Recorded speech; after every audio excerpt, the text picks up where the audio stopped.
Choujaya, Zeytoun, Tsahal opère dans ces quartiers de la ville de Gaza. L'armée israélienne explique avoir mené des centaines de frappes pour éliminer des cellules, mais aussi démanteler des infrastructures terroristes, notamment des postes d'observation, des positions de lancement, des entrepôts d'armes et plusieurs tunnels.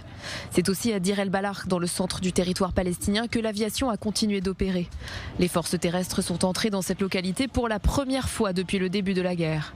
L'armée israélienne a également répondu aux accusations de l'Organisation mondiale de la santé, affirmant que des soldats étaient entrés dans une installation de l'organisation à Deir el-Balah, ont déshabillé les employés de l'organisation et les ont interrogés. Des tirs ont été effectués depuis la zone et les forces ont riposté dans la région. Nous avons demandé aux organisations internationales d'évacuer la zone en toute sécurité.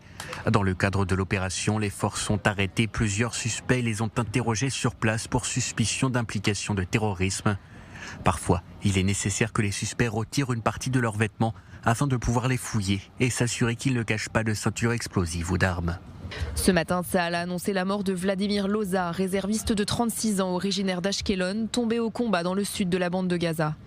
Selon une enquête préliminaire de l'armée israélienne, il aurait été tué après qu'une explosion a provoqué l'effondrement d'un bâtiment lors d'opérations dans la région de Rafah. L'armée soupçonne que l'explosion ait été causée par un engin explosif sur place. Hier, un autre soldat a été tué, Hamid Cohen, âgé de 19 ans et originaire de Holon. Il servait dans la brigade Golani.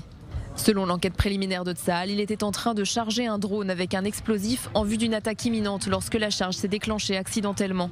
C'est dans ce contexte que les négociations sur les otages se poursuivent sur les sujets de désaccord entre les deux délégations à Doha.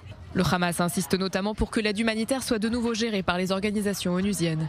À titre indicatif, dans le cadre du dispositif géré par la fondation GHF, 2,3 millions de repas ont été distribués dans les dernières 24 heures.